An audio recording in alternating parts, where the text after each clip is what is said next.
This is the .NET history. In around 2000, shortly after release 2000 and HDF5, we were immediately hearing from people who were interested in a .NET API for HDF5. All of our APIs are basically Linux, C, C++, Fortran, etc. And we really didn't have much expertise in the Windows environment. We supported HDF on Windows, obviously, but it was not in the .NET within the .NET framework.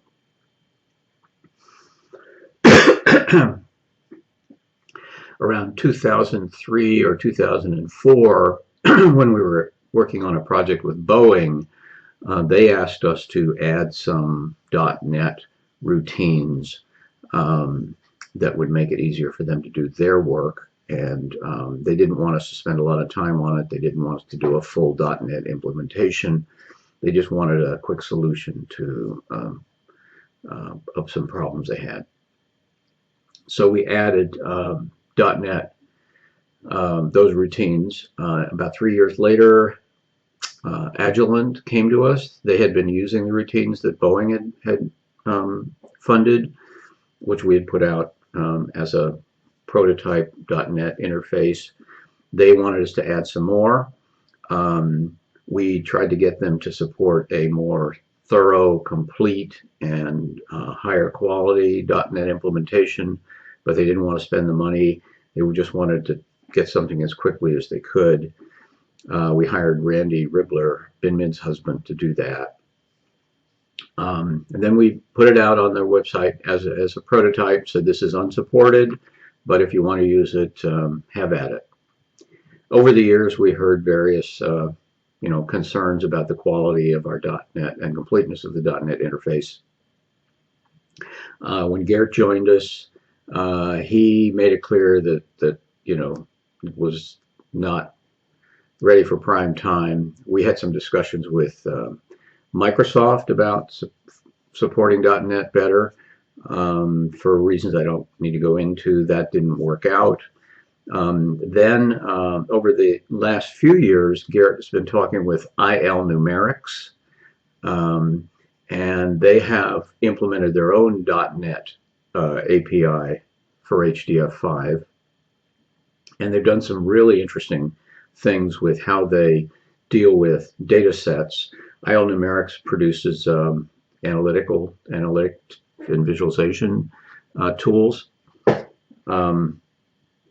And so Geert's been collaborating with them. And then about 6 months ago, in the fall of 2015, Keysight came to us with a number of problems they wanted us to work on.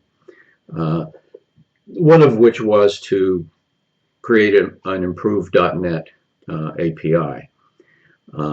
Meanwhile, Geert had been sort of percolating some ideas, and his main thrust of them was that there should be an open source, free, complete, low-level .NET API that is not object-oriented, is not really in the sort of spirit and philosophy of .NET, but that is of high quality, is thoroughly tested, and reflects accurately the entire HDF5 API. So that if you're in a .NET environment and you need to do something with HDF5, no matter what it is, you can do that. His second idea is that on top of that, convenience functions, more appropriate .NET and C# routines could be available for programmers who wanted to use that.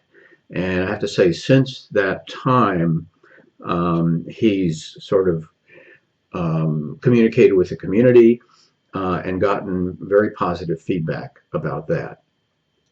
And the idea with the higher level interfaces is that they would either be produced by individuals, companies that want to do specific things in a specific way so they could write their own, or people in the community that just wanted to donate them, or they might be done, or I should say, or they might be done by us in an HDF5 Pro version, or as a as one of the capabilities in an HDF5 Pro version.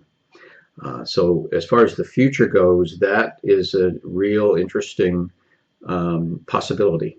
So that's basically a summary of the .NET API. The people who've been involved with it, I'll look them up. I think I can name some of the Boeing folks from way back when. And the Agilent, now Keysight itself is a spin-off for Agilent, so I have a feeling that the people we've been talking to at Keysight are probably the most appropriate people to talk to there. We also have a Salesforce campaign, so a lot of the names that are relevant would be in that Salesforce campaign. So that's .NET.